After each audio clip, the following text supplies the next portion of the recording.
a esta silla y a esta guitarra.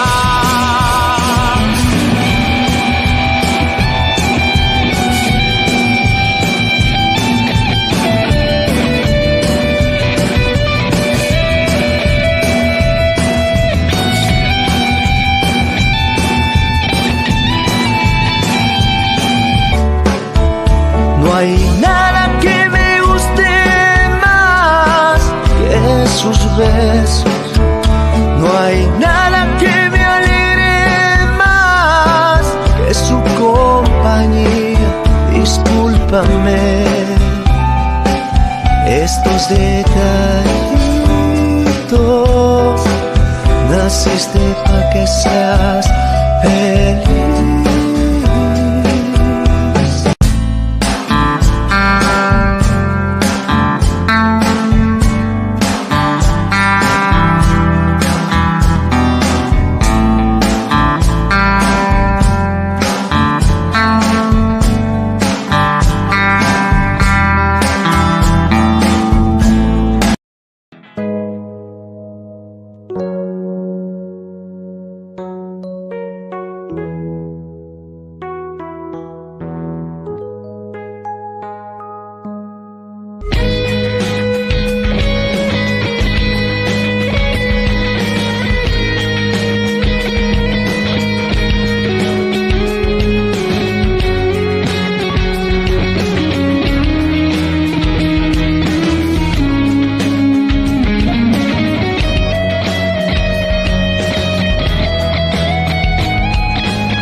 Listo, muy buenas noches con todos y cada uno de los presentes. Es un gusto estar una vez más en Periodismo en Llamas para poner a su consideración de los temas de interés nacional, para que ustedes tengan la última palabra y ustedes saquen sus propias conclusiones como siempre. Agradecerles porque gracias a ustedes es posible estos espacios cada semana, en la cual es un espacio dedicado a la opinión pública, también a los análisis de todos los temas e incluso de los temas de coyuntura internacional, etcétera. Agradecerles y que aquí practicamos el pluralismo ideológico, creemos en la diversidad de voces y más que nada en el intercambio de palabras y no balas para construir una mejor sociedad e ir saludando aquello que nos une e ir superando aquello que nos divide. El día de hoy tenemos un invitado muy especial, contamos con la gentileza de la participación del abogado Henry Cucalón Camacho, quien es asambleísta por el Partido Social Cristiano, también ha sido secretario general del municipio de Guayaquil. Es un conocedor de la materia legislativa, así como de otros temas. También es apasionado de la ciencia política y por sus redes sociales es un experto catador en ceviches y encebollados. Ahí usted me dirá, estimado abogado, qué lugares nos podría recomendar en ese sentido. ¿Cómo le va? Qué gusto tenerle. Muy buenas noches. Estación y le escucha. ¿Cómo estás? Muy buenas noches. Muchísimas gracias por la oportunidad de compartir en este valioso espacio. Un saludo a todos los que nos están siguiendo y espero que sea la oportunidad para poder intercambiar criterios e ideas justamente que puedan servir en general para la mejor toma de decisiones en el quehacer público diario. Así es, estimado asambleísta. De nuevo, muchísimas gracias por su participación. Y a ver, tenemos muchos temas para comentar, pero antes de entrar en materia, quisiera preguntarle lo último. Usted, como es un gran experto catador en cebollas y ceviches, ¿qué lugares nos recomendaría a nosotros los guayacos para ir a degustar de estos platos típicos? A pesar de la pandemia, pero igual nunca está de más pegarse un gustito. No sé si nos podría comentar un poquito al respecto. Es parte de nuestra naturaleza.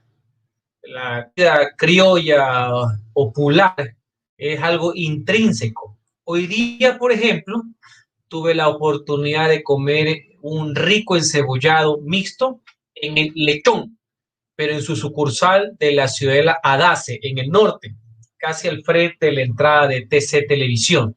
El original de Lechón, que tiene 40 años, en Víctor Manuel Rendón y Boyacá.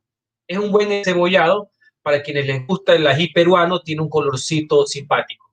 Pero, para que vean que le hago a todo, el día lunes estuve comiendo bueno, doña Angélica Cuján, ganador también evento del Festival de Raíces. Así que con esas dos recomendaciones de cebollado creo que pueden rematar la semana antes del día de las elecciones. Correcto, estimado asambleísta, le tomamos la palabra. Ahora sí vamos a entrar a los temas de coyuntura. Quiero empezar con el tema de la segunda vuelta, la campaña electoral. Si bien es cierto y es de conocimiento público y notorio, el Partido Social Cristiano hizo una alianza electoral con el Movimiento Creo para apoyar la candidatura del señor Guillermo Lasso Mendoza a la presidencia de la República. Los resultados de la primera vuelta dan que el Partido Social Cristiano sacó 19 asambleístas en total, crecieron 4 más que de la última legislatura, mientras que el Movimiento Creo sacó 12. En total serían 31 asambleístas en ese sentido, si es que deciden unirse a las dos bancadas, en lo cual ya quisiera abordar más adelante. Pero sí le quisiera preguntar a usted, ¿cómo va la campaña electoral de segunda vuelta? ¿Cómo la valora usted o cómo la visualiza Henry Cucatlón en ese sentido?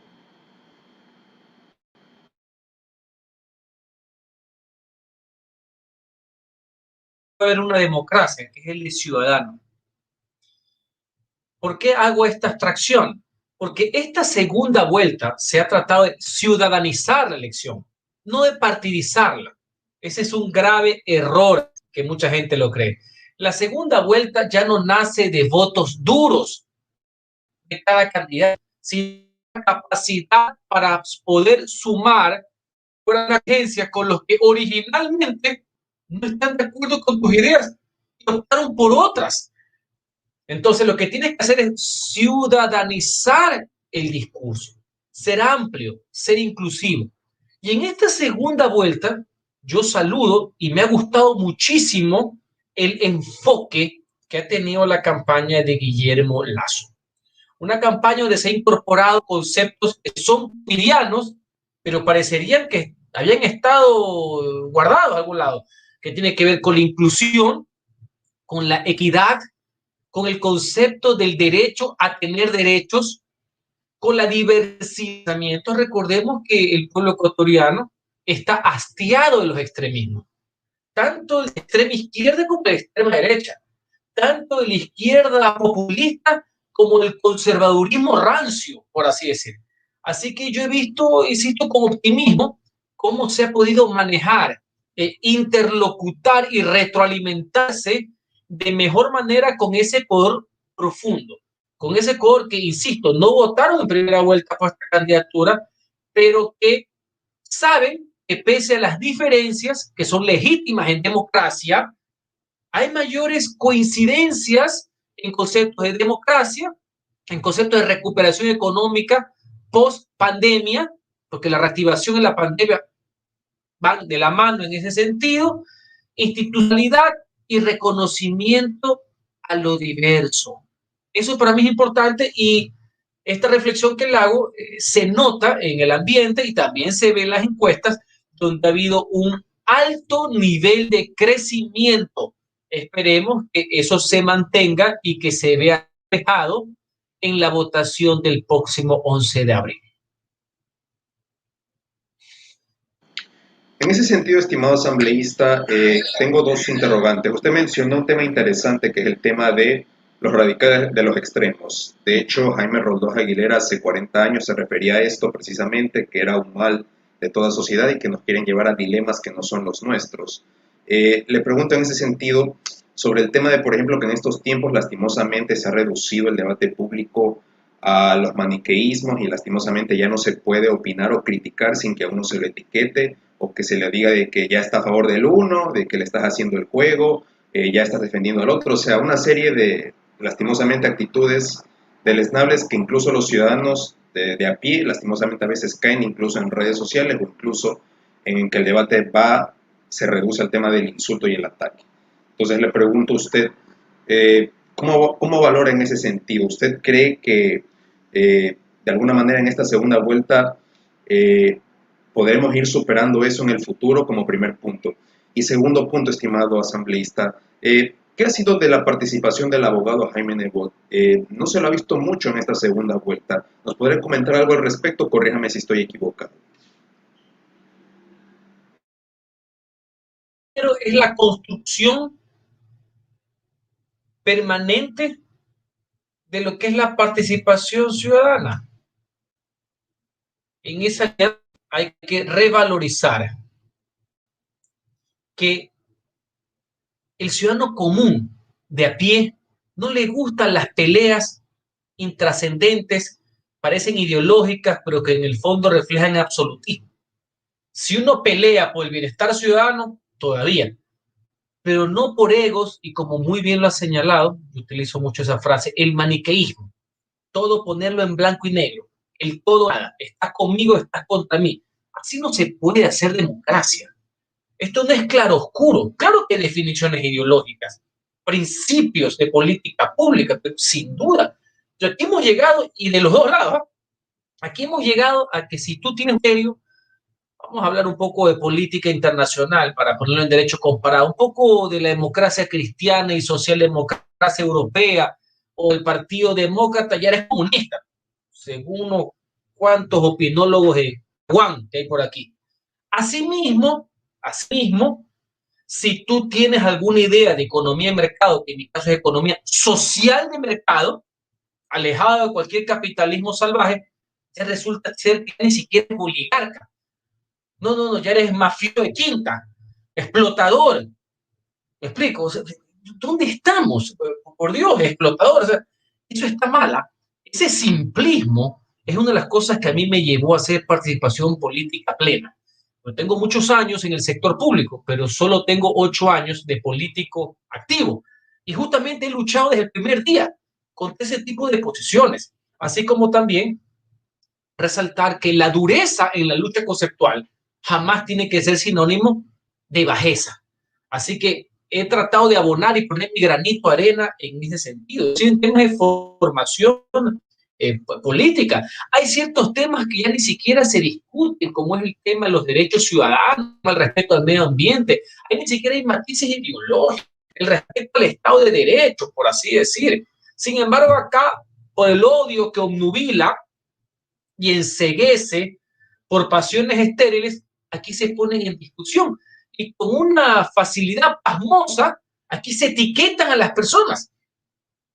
Y los más ignorantes son los más bravos encima. ¿Me explico? Así que eso sí, no estoy de acuerdo. Se pone un poco más agitado cada vez que hay procesos electorales. Peor, porque la política no es el arte de lo posible, sino que es el arte de lo fácil. Aquí todo el mundo analiza la política, todo el mundo sabe, todo el mundo es amigo de todo el mundo, todo el mundo tiene una respuesta para todo el mundo. Aquí todo el mundo es más brillante que Velasco Ibarra y Jaime Roldós juntos. Y así no es tan fácil la cuestión. Así que eso como primer punto. Así que evitar la polarización. Lucha por las ideas y batalla las ideas siempre. La polarización infructuosa no lleva a nada. Peor aún, que reitero, lo que le interesa al ciudadano común es abonar a la cohesión social, no a la fractura social. Eso es un tema de sentido común. Con respecto a la inquietud que usted ha tenido en cuanto a la participación del abogado Jaime Nebot, ha participado en lo que le corresponde. Y no es el candidato. Sin embargo, ha venido apoyando. Permanentemente ha salido en los medios de comunicación, principalmente a nivel radial, que tiene alto acceso popular. Yo comprendo que hay algunos que han reemplazado pues, los megas por las neuronas, que si uno no tuitea, piensa que está muerto. ¿Me explico? Entonces, si tú no escribes todo el día, te desahogas y piensas y escribes cuántas veces te vas al baño y jalas la válvula, ya te vas a imaginar que ya no está en nada. Pero permanentemente luego Nebot hay que conocer su criterio, su postura proactiva, que yo concuerdo. Aquí estamos porque queremos estar a favor de algo. No es que yo voto por Guillermo Lazo porque estoy en contra del otro. No. Yo voto porque estoy a favor de una propuesta o una manera de ver el manejo del Estado. A favor, obviamente, de la justicia social con prosperidad. Siempre a favor de algo. Descarte, por así decirlo. Mañana, si ustedes gustan, escúchenlo en Radio Morena, va a estar dando sus criterios. Ahora bien, si alguien también se pregunta por los tipos de campaña, en general, recordemos que también en la parte física, ahora estamos en una semana donde ha recrudecido la pandemia. Porque aquí, como no hay tusa que les calce a algunos, en la primera vuelta, cuando se salía todos los días, que por qué se sale. Ahora que por qué no se sale en pandemia.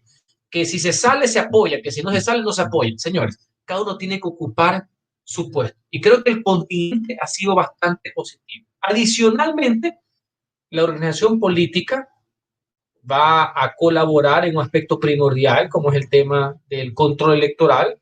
Es importante, es algo estructural, evidentemente, en una campaña para que pueda tener éxito. Tercero, como lo dije al principio de mi entrevista, importantes son las propuestas, no las etiquetas partidistas. Eso está bien para las alianzas, para las inscripciones, está bien. Quien no comprende la historia, vaya que ahora todo el mundo se graduó de politólogo, pues 2 semanas antes de una elección, debe comprender que el éxito de una sola vuelta es abrirse, sumar, no ser más sectario. No es partidizar, ponerte la camiseta solamente tu color. Es incorporar lo distinto, incorporar lo diverso y finalmente aglutinar. En pocas palabras, ciudadanizar, no partidizar. En ese sentido que usted habla de ciudadanizar y no partidizar, ¿qué opinión le amerita a usted del hecho de que yo hace pocas semanas, bueno, la semana pasada manifesté en un comentario en estos espacios de que creo que esta campaña de segunda vuelta se ha caracterizado por ser una campaña sucia en el sentido de que, por ejemplo, no hemos escuchado muchas propuestas, sino que más bien ataques personales desde el tema del debate? Por ejemplo, hemos visto en redes sociales estos carteles de gente venezolana diciendo que tienes que votar bien. Hemos visto videos de, por ejemplo, Lazo le mueve la silla a Moreno. Hemos visto otras actitudes así de confrontación en la cual nos impide escuchar las verdaderas propuestas de los candidatos. Y yo aquí, por ejemplo, decía un comentario de que me queda debiendo el cómo y con quién lo van a hacer en ese sentido las propuestas para que no quede en letra muerta y que más bien haya voluntad política en ese sentido para que tengamos mejores gobernantes. En ese sentido, estimado asambleísta, ¿qué opina usted al respecto de que se ha llegado a tan alto nivel de polarizar en esta segunda vuelta con eso que usted bien acaba de manifestar, de que el tema de que se ha partidizado más bien en vez de ciudadanizar los procesos y que dicho sea de paso, no solamente los políticos, sino también los ciudadanos y los medios de comunicación hemos contribuido a que de alguna manera no haya una comprensión a cabalidad de un intercambio de planteamientos, tesis y propuestas para tratar de salir de esta hecatombe nacional que es el tema sanitario, de corrupción, entre otros temas, estimados amigos.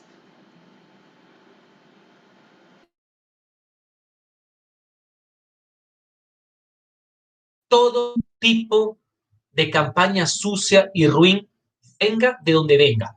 Tanto los que lo hacen de frente, a través de videos que tienen su marca y su impronta registrada, como también los que están acostumbrados a hacerlo tras bambalinas, apareciéndose como demonios, pero también hacen cosas turbias por abajo. O sea, los que gritan como los solapados. Primer punto, eso es rechazable y condenable desde cualquier punto de vista. Segundo, este tipo de campañas que tienen mucho que ver con el nivel cultural, sociopolítico, no son nada nuevo. Campañas sucias desde el retorno a la democracia, todas. Ahora está más metado por todo directamente desde aquí. Pero campañas sucias, señores, dichas a veces por los mismos candidatos, por favor, recordémonos más las páginas de la historia, de cómo, con qué facilidad se acusaba de todo, del lado y la izquierda. Me sorprende. Al revés, lo que me hace es estar hastiado del tema. Lo que yo dije hace unos minutos, lo que a veces me sorprende, no es la polarización per se, que a veces la polarización ideológica o idea sería interesante porque hay un choque de propuestas. Aquí lo que veo es la polarización del simplismo. Eso sí, en eso, con el perdón, lo que me están viendo, ha habido una involución política en el Ecuador. No es lo mismo el no de masificación de la información y de participación, que es positiva, sino de forma de ver las cosas, de este simplismo Trump, por hacer lo mismo, de que ha sucedido en los últimos tiempos. Entonces, la etiqueta el mismo, yo estoy sorprendido y ahora que estoy regresando a dar clases, estoy trabajando en esto con los alumnos, estoy nefastamente sorprendido de que la gente ni siquiera lee. Si ya leen, pues el titular de un tweet o de por ahí alguna noticia solo en negrilla, la gente no se entraña nada. Se quedan con la noticia Se chiquita y no se profundiza. No, nada, pues el WhatsApp se ha convertido en la Biblia de las personas, no puede ser, pues ni siquiera pueden contrastar un mínimo de cultura política para poder esgrimir, pero no, aquí hablan de todo, saben de todo, sentencian de todo, juzgan de todo. Eso es lo que me sorprende. Insisto, en cuanto al tipo de campaña virulenta, es la misma de siempre, sino que por otro pies. Y de violencia ni nos quejemos, sino que reitero ahora por esta práctica, porque estamos en pandemia, pero en el cuarto velasquismo, por ejemplo, años 60, la campaña, el candidato entraba a la ciudad capital, 100 muertos. O sea, antes, pues la violencia no eran unos cuantos epítetos a las redes sociales, era sangre, ¿no? Lo cual también es rechazable y condenable, la violencia siempre, pero a mí ya digo, estas cosas no me sorprenden en absoluto. Me sorprende que la gente lo vea como algo nuevo y la replique. Eso es lo que nos debe llamar la atención, que con mucha ligereza vean campañas sucias y la compartan. Antes tenía una forma de llegar el tema, me explico, pero no, ahora lo replican, comparten como que no pasa nada. Eso evidentemente yo no estoy de acuerdo. Correcto, estimado asambleísta. Tengo otra interrogante. En el tema de alianzas electorales, a ver, Andrés F. Córdoba decía de que en la política ecuatoriana se puede tostar granizo en el sentido de que todo puede ocurrir.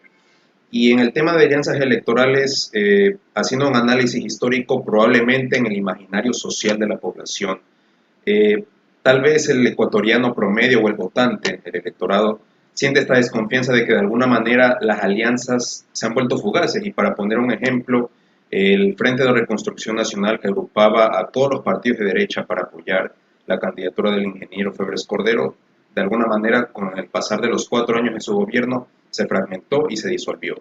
Lo mismo pasó con la alianza entre la democracia popular y la izquierda democrática de Borja en el 88, que solamente duró 2 años. Lo pasó en el 98 con la aplanadora entre la democracia popular y el PSC, lo mismo en el gobierno anterior entre Alianza País y Avanza, y en la última que fue el pacto por la gobernabilidad entre Creo y el movimiento Alianza País. Entonces, con estos antecedentes, estimado asambleísta, ¿cómo se le puede garantizar a la población que las alianzas electorales de alguna manera van a ser sólidas, como en el caso la cual ustedes han firmado entre Creo y el PSC? ¿Cómo ustedes le pueden garantizar al electorado de que esta alianza de alguna manera va a ser duradera y que va a garantizar gobernabilidad y un trámite de proyectos en vista de que la próxima asamblea se va a volver sumamente atomizada y va a ser un poco difícil el tema de ejecutivo y legislativo, que ha sido una pugna de poderes histórica desde el retorno a la democracia? Entonces, esa es mi interrogante, estimado asambleísta. La escuchamos. Varios ejemplos intereses históricos, unos y mayoritariamente alianzas electorales. No todas son alianzas de gobierno, de discusión de plan de gobierno. Citaste el Frente de Reconstrucción Nacional, que fue meramente electoral. No fue de gobierno, tanto así que el presidente Febres Cordero ni siquiera gobernó con la militancia del Partido Socialista. Casi todos, por no decir todos los miembros de su gabinete, salvo uno, eran independientes. Valga la aclaración histórica, ¿no?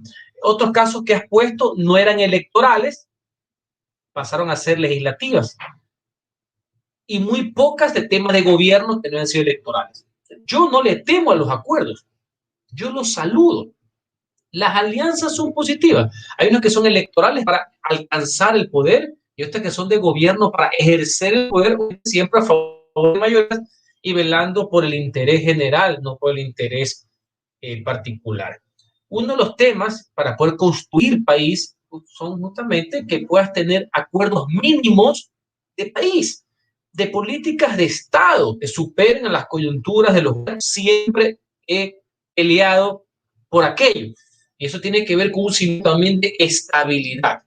Y también con un tema de que no hay que temerle con quién uno hace el acuerdo, sino para qué se hace el acuerdo.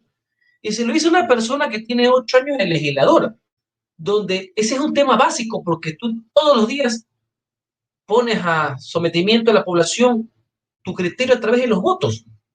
Votos de resoluciones, votos de leyes, votos a través de juicios políticos, etc. Lo importante es tener claro es por qué estás votando, no con quién estás votando. En un proceso de retorno a la democracia, por ejemplo, es obvio que todas las tendencias políticas se tienen que poner de acuerdo. No hay que tenerle miedo a eso. No hay que tenerle miedo a que la gente se ponga al frente de una mesa y llegue a acuerdos de gobernabilidad. ¿A favor de qué? A favor de algo. Voy a poner otro ejemplo, que no lo suelen citar mucho, pero yo sí. El proceso que hubo del año 1995 hasta el año 1998 para los acuerdos de paz con el Perú, que terminó en la firma de Itamaraty. Ahí estuvo todo el Ecuador, todos los partidos políticos, la academia, la sociedad civil, la prensa, los trabajadores en la construcción de un proyecto.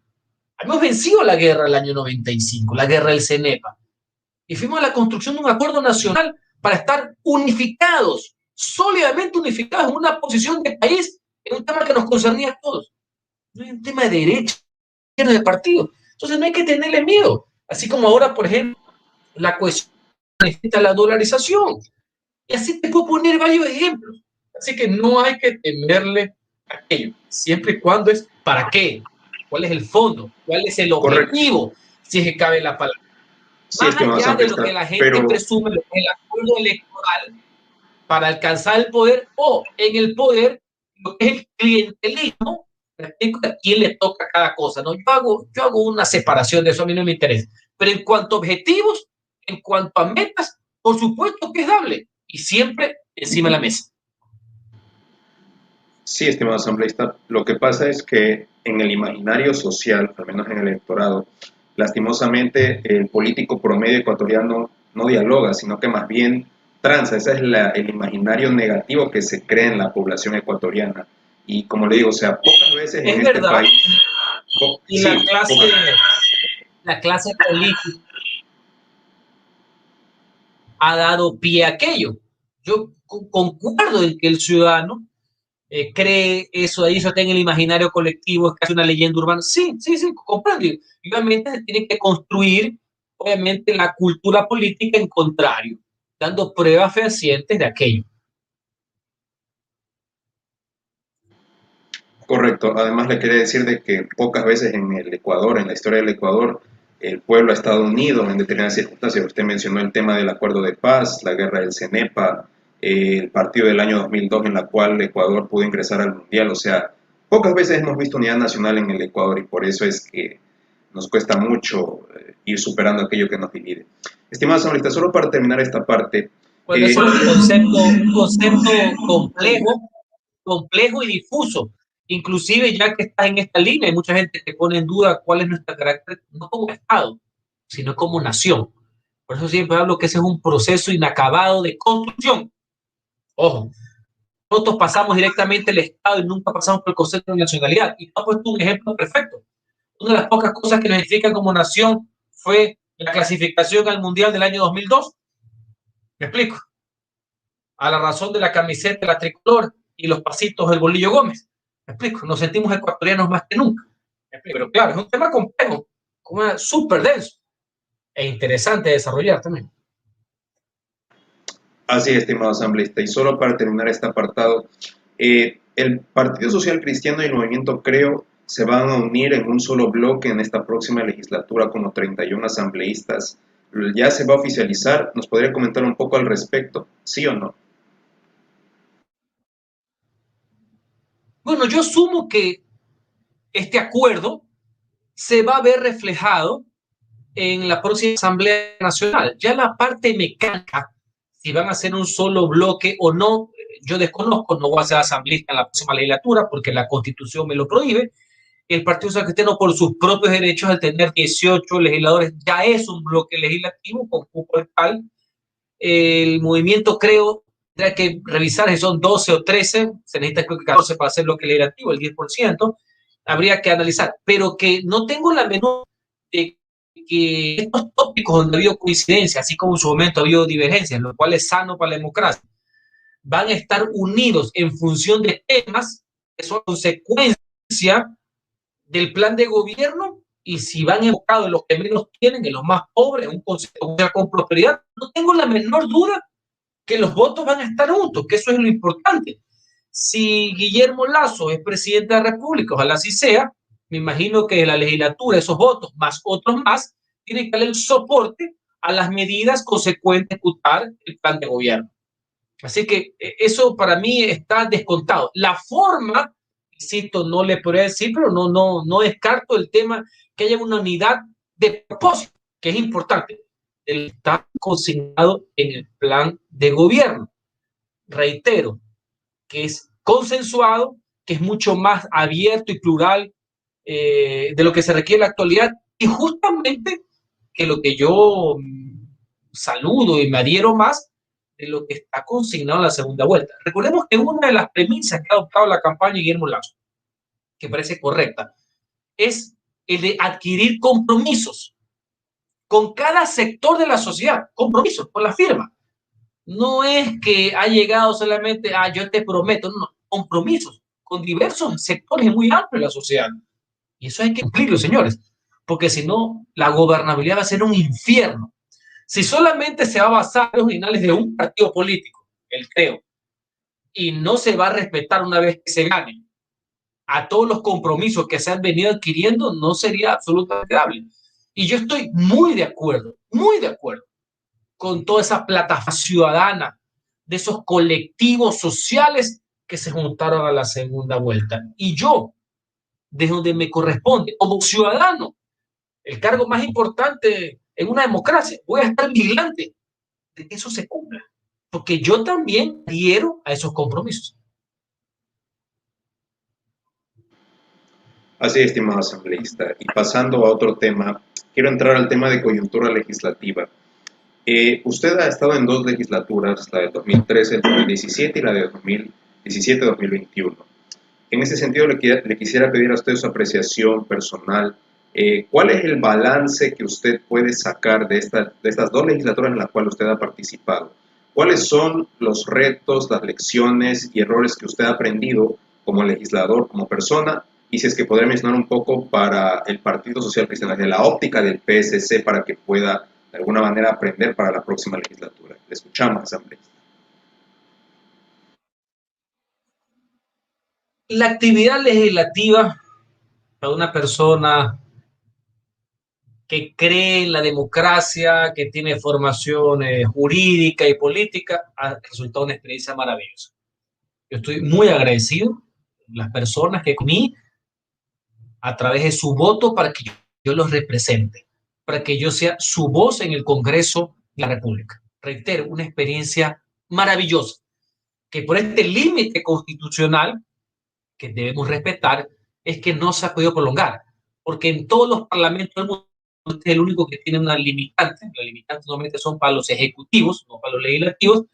Con los años se adquiere mayor experiencia y madurez, y por eso es que ejecutorias de los parlamentarios, de los congresistas, los representantes y los senadores son mejores con el transcurso de los años. Soy el mismo en mi primera legislatura. Yo, por ejemplo, en mi primera legislatura cometía un error estratégico.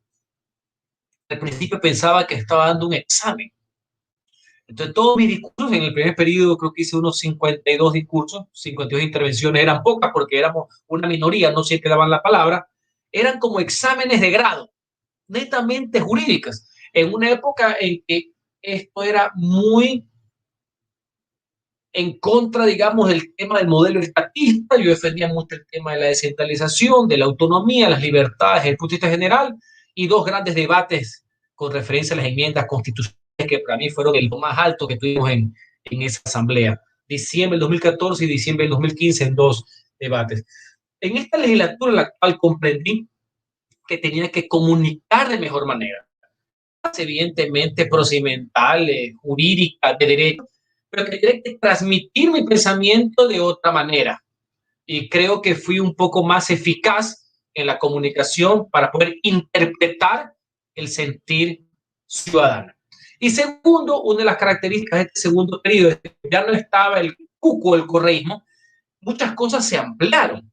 Entonces, hubo muchos tópicos abiertos, ya no era el blanco y negro, el maniquismo que estamos acostumbrados y el modelo estatista al modelo de una democracia liberal, del autoritarismo a un tema de participación, sino que ya había varios tópicos, temas penales, temas de participación, de temas de género, me explico, ya diversas modalidades económicas donde tú ves que hay vertientes, el mismo estatismo tan correísta no es lo mismo en la centroizquierda europea ni en la socialdemocracia. Y asimismo, el capitalismo humanista y solidario no es el mismo en la extrema derecha neoliberal, el centro profundamente social y moderno. Por eso que se notan las diferencias. Ahora se pudo ver. Entonces fue mucho más dinámico. Cada intervención, debate, cada proyecto, cada resolución. Otro aspecto distinto en esta legislatura es que hubo mucho mayor participación a nivel del control político y fiscalización. Tuve un mayor rol, si se cabe la palabra. He participado en todos he intervenido, en dos he sido interpelante, con éxito, para la aclaración, porque los resultados se miden al final de cuentas con votos. Y ha sido también un proceso que no se dio en el primer periodo. En el primer periodo no hubo un solo juicio político, ni uno solo. Entonces, es también solidificado una posición política, una imagen, una posición al final de cuentas, y obviamente a uno le han dado mayor experiencia, le han dado mayor volumen como legislador de la República. Correcto, estimado asambleísta. Y en ese sentido, a ver, yendo al tema del desempeño del Partido Social Cristiano en la asamblea, en esta última asamblea, vemos que, por ejemplo, según los últimos sondeos, lastimosamente, esta última legislatura, junto al presidente de la República, han tenido los niveles más bajos en toda su historia republicana, en el sentido de que va a ser un reto que puedan las dos instituciones, tanto el Ejecutivo cuanto el Legislativo, recuperar de alguna manera esta confianza en la gente para que puedan garantizar políticas públicas, servicios básicos, resolución de problemas sociales, etcétera. Entonces, le pregunto a usted, ¿cómo tenemos que ver esta próxima asamblea? Usted decía de que no hay que tenerle miedo al diálogo, sino que hay que ver para qué se vota, más no con quién. Pero ¿cómo decirle esto a la ciudadanía que lastimosamente se crea en el imaginario colectivo una imagen de que no, están pactando, le están haciendo el juego? Y vemos que, por ejemplo, las críticas siempre han estado al orden del día. Se ha acusado a todos los partidos políticos de pactar con el gobierno, de transar con otros por intereses. Entonces, ¿cómo entender esto, asambleísta, para que no se cree una imagen negativa en ese sentido, para romper esos estereotipos o los retos que uno tiene que plantearse para, de alguna manera, no volver a cometer los mismos errores?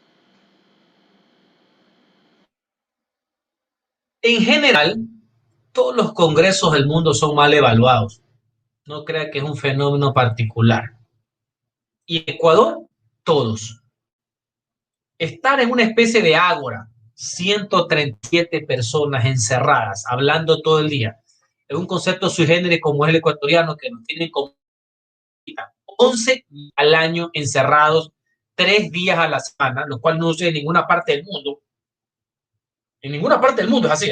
¿Usted ha visto que el Senado, la Cámara norteamericana se reúne todas las semanas, 3 días? No, se reúnen en las comisiones. Y ni qué decir en Europa. Pero bueno, entonces sale un desgaste. Que este en particular tuvo un desgaste mayor, sí. Es como el tema presidencial, usted lo acabo de decir. Todos los presidentes terminan golpeados, unos terminan caídos, ¿no? Pero ya la calculadora no da pues, los números para calificarlo. Entonces salió un poco lo normal. Lo mismo pasó con la legislatura. ¿Por qué? Por varios procesos de sus componentes individuales. Me explico. Asambleísta, imagínense, solo para que usted se dé una idea de lo que ha sido la asamblea actual, solo con sus dignatarios. Su primer presidente destituido a los 8 meses. La vicepresidenta de ese periodo sentenciada en firme por un caso de carácter penal, ya ni siquiera asambleísta. Y los dos presidentes que le siguieron, uno ni siquiera se lanzó a la reelección, se lanzó a la reelección, el actual perdió. Ya con eso usted se da cuenta más o menos cómo es el calibre de los temas. Una mayoría que entró y se escindieron de nada, pero con pocos quilates, porque al CFP le pasó lo mismo el año 79, pero eran otros actores. Entonces, lamentablemente, el tema de la corrupción, que ha sido algo latente a nivel de los congresos, recuérdense la red Peñaranda y todo lo demás, o la corrupción que conllevó la institución ilegal sancionada y sentenciada por la Corte Interamericana juez de 2004 por parte de asambleístas, o el tema del Congreso de los Manteles, siempre ha estado. Que fue algo que ha marcado, y donde yo voy a abonar por desprestigio ha sido mayor en esta legislatura. Porque en plenos momentos de pandemia, dolor, en que la gente perdía el empleo, que había muerte en toda la familia ecuatoriana, resulta ser que había gente que se repartió hospitales. O sea, pasaron de repartirse las aduanas, condenable, por cierto, en los 80, a repartirse los pacificeles y las telefónicas a finales de los 90, a repartirse los hospitales. O sea, a jugar con la salud del pueblo y en plena pandemia, con repartos legislativos para conseguir votos. Y el reparto lo hizo el gobierno. No fue Papá Noel ni el Espíritu Santo, porque los hospitales tienen del gobierno, no de los entes privados. Y los votos estaban en el Congreso. Y ya ve usted cuáles fueron los votos y en qué se votaron. Entonces, eso abonó. Pero asimismo tengo que decirle que con todos los deméritos que pueden tener los parlamentos del mundo, es donde se fraguan los políticos. El ser político se fragua en un Congreso de la República. Pues. Esa es la escuela, pues es la conscripción, donde han pasado todos, la gran mayoría de políticos en muchas partes del mundo. ¿No creo que es una coincidencia que pese a todo esto negativo que hemos conversado, cuando hubo la posibilidad de que haya precandidaturas en el Partido Social Cristiano y aliados, porque hay muchos independientes, los 5 precandidatos cristianos eran 5 legisladores. Cristina Reyes, Luis Fernando Torres, César Rojas, Henry Mujer, los 5 legisladores. Para muestra que también pueda marcarse las diferencias. ¿Me explico? O sea que, reitero, no hay que tenerle miedo a eso. Segundo, ¿qué es lo que debe pasar a futuro? Tratar de no decepcionar. Sí. Actuar con responsabilidad, por supuesto. La honestidad, pues, sin duda alguna, de forma acrisolada. Aquí tenemos asambleístas que están vinculados con mal uso de carnet de discapacidad. Tenemos actualmente asambleístas que están con medidas cautelares de arresto domiciliario por temas de diezmos. Hay que darle la vuelta a eso. Y esto, reitero, sin prejuicio ideológico. Usted puede ser el Izquierda Democrática, el Pachacuti, Social Cristiano, Alianza ISDE, creo. Pero, señores, coherencia, integridad, lucha morales. Si la gente va a volver en algo, porque nunca va a ser en él, a confiar en sus representantes. La gente como si en antaño prendiendo la radio o ahora por los canales digitales, volver a ver cómo sus legisladores en un discurso representan su posición. Que el Congreso vuelva a ser la voz de la nación. Más allá, insisto, de afectos y desafectos, que es normal. Que es normal en la política, que tú no estés de acuerdo con otras personas. Así que hay un gran reto, hay un enorme desafío al respecto, de que si el Congreso, con lo que ha pasado, donde nadie va a tener mayoría y donde el gobierno, el que gane, Guillermo Lasso, en este caso, o en este caso, el señor Arauz, no van a tener mayoría propia, si el Parlamento se convierte en un aliado de la democracia o en un conspirador o cargador de la misma. Eso también va a ser importante y se va a requerir muchísima responsabilidad de los asambleístas y de los líderes políticos. Correcto, estimado asambleísta. Quiero pasar a otros temas de reflexión. Le quiero preguntar a usted desde la óptica, usted es un estudioso de la ciencia política, le apasionan mucho estos temas. Le quisiera preguntar a usted cuál debe ser el rol del Estado y el mercado y la sociedad en cualquier territorio del mundo. Usted hace tiempo manifestó en una entrevista de que, por ejemplo, el Estado tiene que garantizar con su rol regulador más no estrangulador en la provisión de servicios básicos, que pueda haber una especie de convivencia entre estos tres actores importantes para la sociedad. Entonces, le quisiera preguntar a usted, ¿cuál es su opinión al respecto en torno a estos tres actores importantes? ¿Cuál debe ser el rol de cada uno? El Estado, que debe ser fuerte, riguroso, no grande y peor obeso, que no es lo mismo. Yo no es un Estado mínimo, es un Estado fuerte dedicado a la protección general y enfocado en lo social. Esa es la razón de ser del Estado. La sociedad jurídica y políticamente organizada, que vela por el interés general, que le vela a sus ciudadanos, que reconoce la importancia y la participación de la iniciativa privada como motor del desarrollo económico, sí, pero con un Estado vigilante y regulador. Complemento con la frase, no estrangulador, que no es lo mismo. Con un Estado daña, no que asfixia. Con un Estado presente, no omnipresente. Con un Estado que es actor, obviamente, de los procesos sociales y políticos. Porque es el Estado que vela por el interés general, que obviamente se tiene que dedicar a poner sus energías y sus recursos a favor de los. Entonces, ese es el gran choque que ha habido entre los que creen que ese Estado es un modelo estatista, absolutista, donde el Estado es centro de todo y motor. No, eso no funciona y la historia lo ha demostrado. O los que creen que el dejar hacer, dejar pasar, dejar todo a libre albedrío. No, señores, el Estado también tiene una capacidad de intervenir para quebrar las desigualdades, para fomentar la igualdad de ley, la igualdad de oportunidades. Todo el mundo tenga la misma oportunidad de tener los mejores resultados, no los mismos resultados. La igualdad es un concepto marxista superado, no señor. Igualdad de oportunidades, igualdad de la ley, sí, como principio básico de una democracia liberal. Entonces el Estado tiene un rol preponderante que no lo puede abandonar. Y una de las cosas que me llenan de optimismo en estos últimos meses es que se han acercado a posiciones.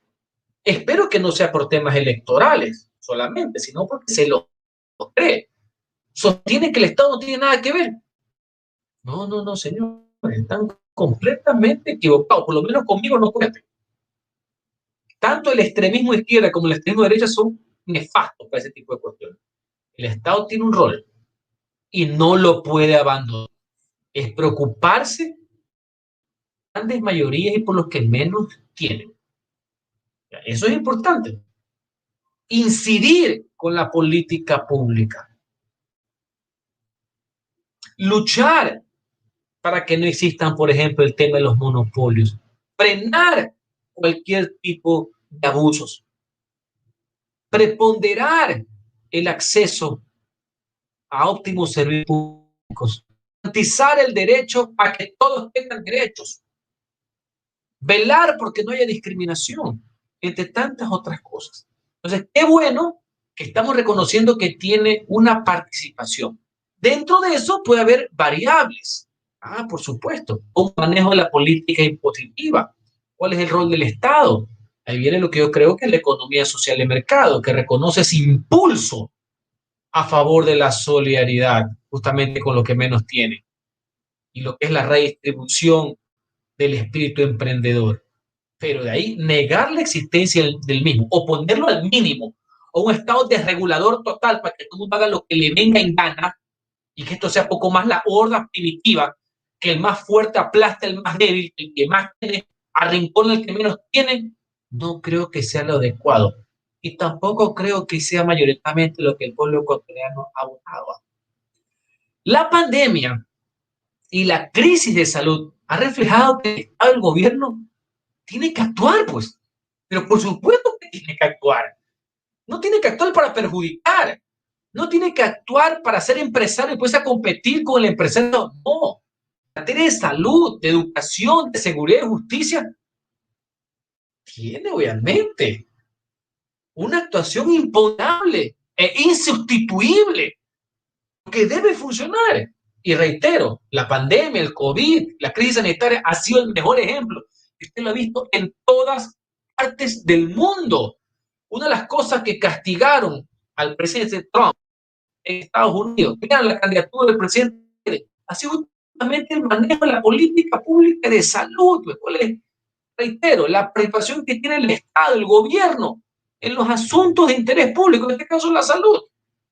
Entonces, yo no tengo la menor duda de aquello y defenderé a ultranza esos principios. Y fundamentalmente, reitero, desde la calidad de ciudadano, el cargo más importante en una democracia. Correcto, estimado asambleísta. Nos acercamos al final de la entrevista. Créanme que ha sido interesante escuchar su criterio y que pueda compartir con la población. Tengo dos últimas interrogantes, bueno, y una última que sería para su mensaje final. ¿Cuál es su reacción o qué opinión le amerita a usted el informe que sacó ahora la Comisión de la Verdad integrada por representantes de la sociedad civil en torno a las protestas de octubre, en la cual estuvieron Javier Zabalaegas, Juan Carlos Solines y Sibel Martínez? Yo le escuchaba a usted en noviembre del 2019 en la posta que decía de que todos perdieron en octubre, incluso los políticos, al no poder encontrar una solución. Entonces, sí le quisiera pedir a usted una reacción al respecto, estimado asambleísta. Y la segunda interrogante, ¿qué piensa usted de las ideologías políticas? Siento de alguna manera, a título personal, de que se han relegado y que ya no se las toma tan en cuenta, sino que más bien abogan por pragmatismo. ¿Usted cree, qué piensa usted de las ideologías políticas? ¿Cree que son importantes en el tema para garantizar autenticidad, valores y principios de una identidad al ciudadano promedio?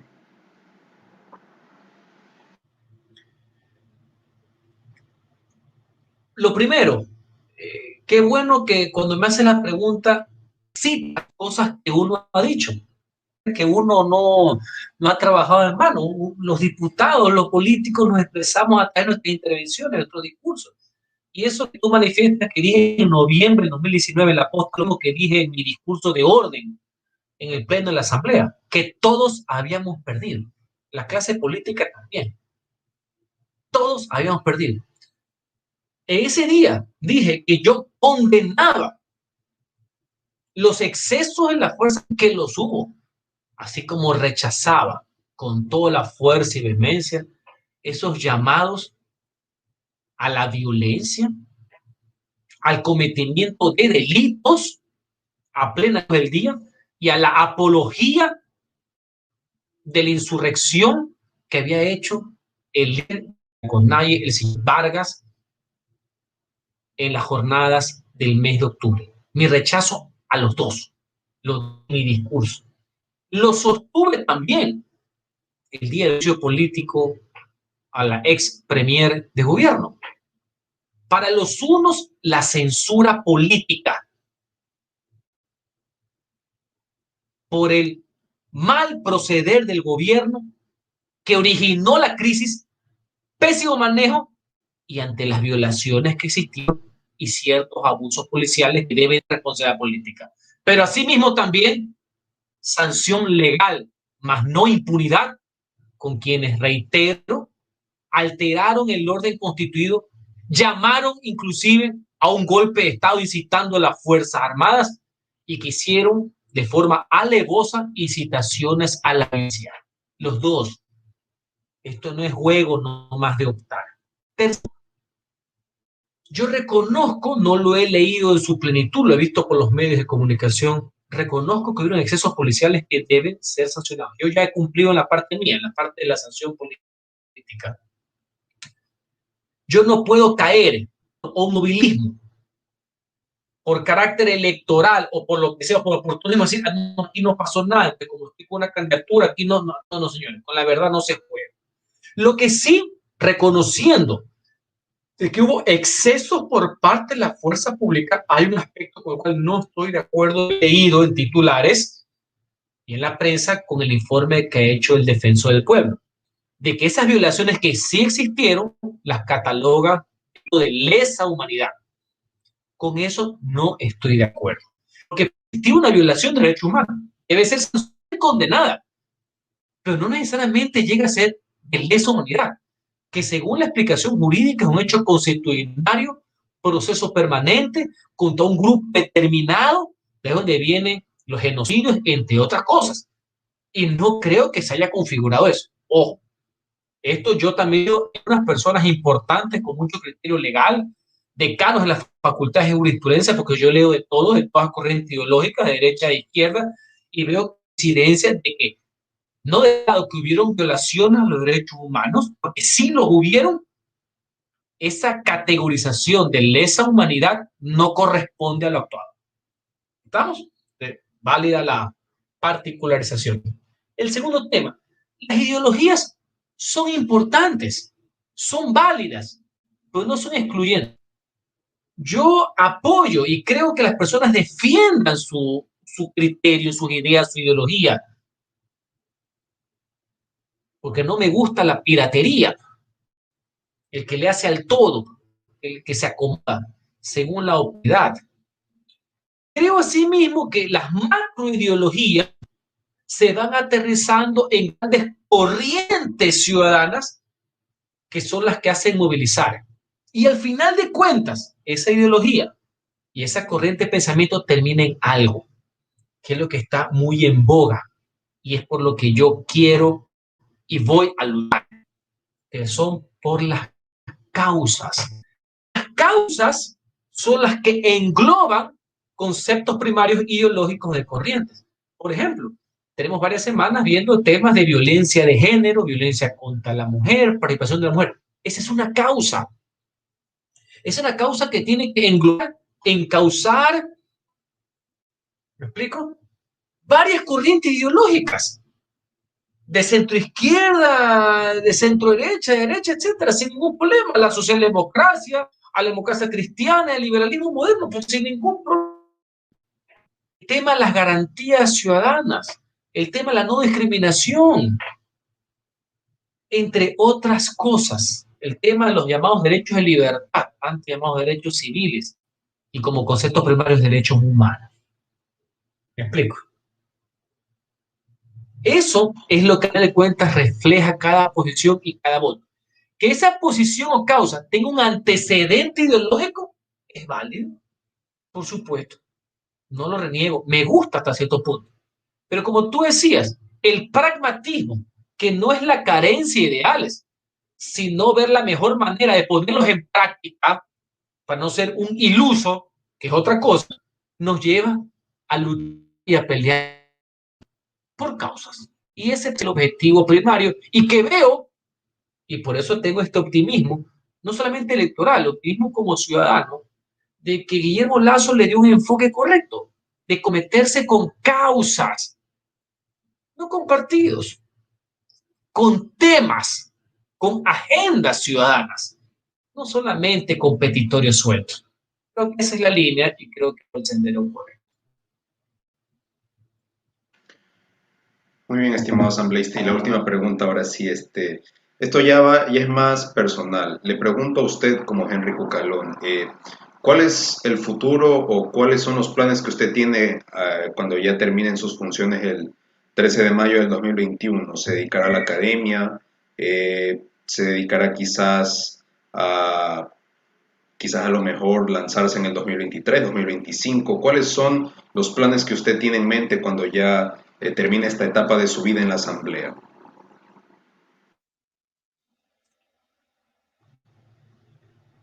El servicio público y la vocación por el servicio público no es algo pasajero, es una convicción.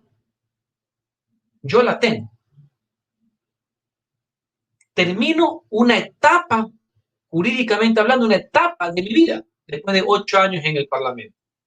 He decidido seguirme preparando para poder brindar mi mejor contingente a favor de los grandes temas y causas del país. He regresado a dar clases a las universidades. Voy a poner mi granito de arena para que los jóvenes puedan desarrollar su criterio, no imponer criterio, a compartir experiencias, a velar el Estado de Derecho por los derechos y con garantías. Voy a prepararme aún más y voy a seguir estudiando, sí, porque esto es un proceso inacabado, y voy a dedicarme también, como le dije, a defender grandes causas ciudadanas. Y evidentemente, si las circunstancias se dan, mi convicción está ahí, mi compromiso está ahí, para que el ciudadano siga pensando que puedo yo brindar mi aporte, tengo la plena seguridad que lo voy a hacer. Por eso me voy a seguir preparando para estar a la altura de las circunstancias históricas. Y reitero, estoy profundamente optimista en esa línea. Así que yo no voy a abandonar el quehacer público. El hecho de que yo no sea diputado de la República no significa que voy a abandonar el quehacer nacional. Yo sé y estoy consciente de que tengo una voz, que tengo un flujo de ideas y algo que tenemos que representar. Y yo no voy a abandonar ese espacio.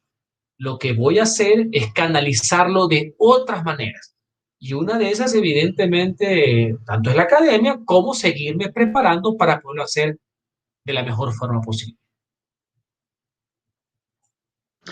Correcto, estimado asambleísta, de verdad, muchísimas gracias por participar en estos espacios. Ha sido esperando que le haya pasado de maravilla en estos espacios y comprometerle para una próxima ocasión que nos pueda visitar para abordar otros temas de interés nacional, o a lo mejor quizás después de la segunda vuelta o en el próximo mandato, quizás ya le podremos invitar en calidad de analista político o docente académico. Bueno, su mensaje final para la ciudadanía, estimado asambleísta. Primero, muchísimas gracias por esta invitación. La verdad es que ha sido un intercambio de ideas y de posiciones válido, enriquecedor de todo punto de vista. Y saludo que haya este tipo de espacios, pueda conocer estas posiciones. Segundo, el día domingo tenemos un compromiso con la democracia. Votemos en positivo, votemos a favor de algo. No denigremos al que piensa al contrario. No califiquemos al que no piensa como uno. Todos somos ecuatorianos y tenemos el derecho a tener otras opciones. Yo tengo una. Yo creo que la Guillermo Lasso es la mejor opción en esta coyuntura. ¿Me explico? Pero recordemos que el día domingo se pondrá a prueba también el carácter y el talante democrático que tenemos.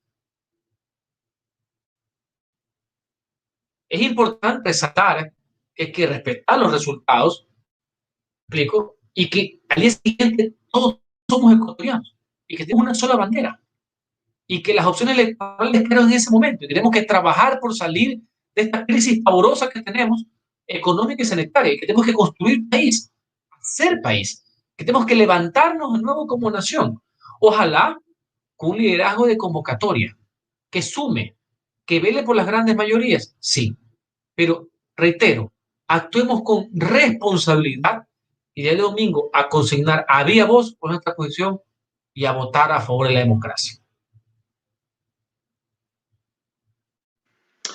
Correcto, yo me quedo con eso último que usted dice, estimado asambleísta. La idea es respetar la opinión ajena y que a la final todos podamos tomar una decisión en función de una propuesta y no de denostar o menoscabar a la otra bajo un simplismo banal o patético que lastimosamente eso genera más fricción o división. Agradecerle de nuevo, estimado asambleísta, esperando que la pase bien, le deseo éxitos en sus funciones. Nos vemos en la próxima y agradecerles a la audiencia que hace posible estos espacios y que nos sintoniza cada noche. No se vayan a desconectar, que después de esta entrevista vamos a tener otra. La van a hacer Jairo Maigua Roldán, nuestro productor, a Max Íñiguez, coordinador nacional del movimiento UNES en Loja. Estimado asambleísta, muchísimas gracias, que Dios los bendiga a usted, Dios los bendiga a todos y nos vemos en la próxima. Adiós. Gracias, un abrazo para todos. Gracias.